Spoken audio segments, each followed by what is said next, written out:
What's going on, y'all? I am back with another episode of Scout for TV. Today I have a fellow brother of mine, Alpha Psi Lambda, Mr. Terrell Mccombs. Yeah, how you doing? Sir? How you doing? So today I just wanted to come here and talk to you about, or really ask you a question, really. Just get your opinion on what do you think is a prominent issue that many black men may face today? I mean, it just depends. Like, in my opinion, I think a lot of them face the fact of not being heard, not being able to let their emotions out, not being seen not only by the community, but also by family.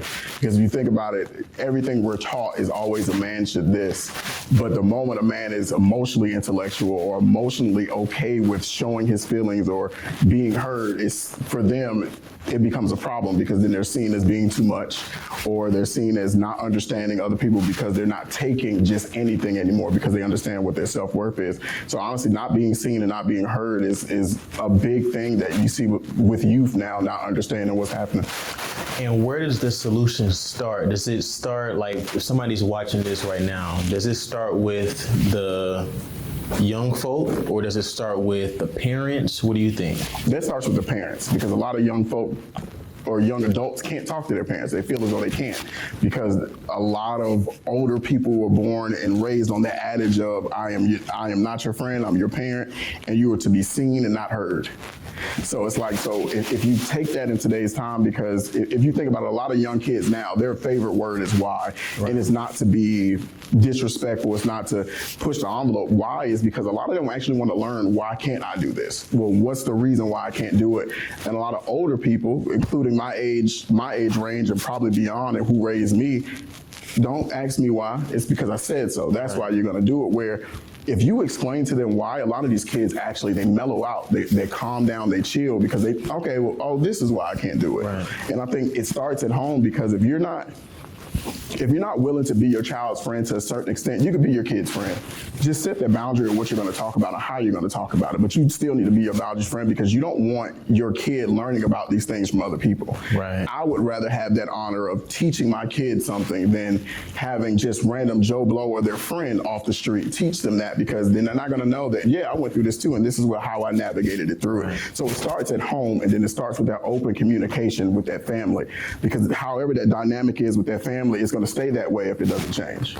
I agree. So I like to, I love solutions, but one thing about solutions is we can hear the solutions, but how can we apply it, right? And I think that an issue that that we can say here is many parents may hear the solution, but they don't know how to apply it. Maybe they didn't know how to think of it because they weren't taught that themselves when they were children, right?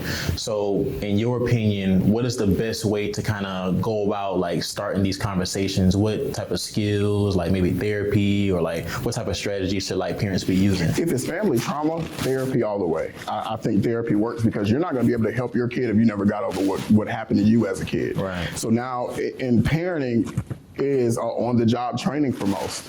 There is no actual booklet on how to be a parent. If there is, it's coming from somebody who did it their way. So when you have your own kid, you have your own anything in life, it's just a simple fact of trying to figure out how to do it. And that family trauma sometimes bleed over into your kids. And if you're not getting the help that you seek, how can you actually be able to expect to help your kid or help your nephew or anybody in your family at that fact? So I honestly think therapy is a great way of doing those things, and learning how to have an open communication with no judgment for kids is the best thing, because a lot of kids feel like they're getting judged. And I mean, let's be honest, most of the time we do. He's walking down the street with a hoodie on, oh, he up to no good. He got dreads, oh, he's up to no good. Oh, he's out at this time of night, he's up to no good. Sagging. And he's sagging. He don't have no respect for anybody. It's like, well, how do you get all this from looking at a person? Right. But then we would get mad if someone does it to us, but then we do it to our own kids. We do it to our own children that are playing in the neighborhood. And my thing is, people have to understand is there are no more community centers like that. There is not much for these kids to go around and do. So we have to understand that if we want something for them to do, we have to start with us too. Why did these things stop? How did they stop? And a lot of that, honestly, especially when you're talking about the socioeconomic part, it's like a lot of that has to do who we vote for, how we vote for them, what we vote for them for. it's a plethora of things that they can do, but in order to help them, therapy is the best, because I even started going not too long ago, and that helped me understand why I wasn't emotionally connected to things, why I could just say, I'm good, and keep on going, because I just didn't have an emotional connection with stuff, and I'm learning how to do that now. Nice. Well, I appreciate this insightful interview, man. Of course. We'll see you soon, all right? All righty.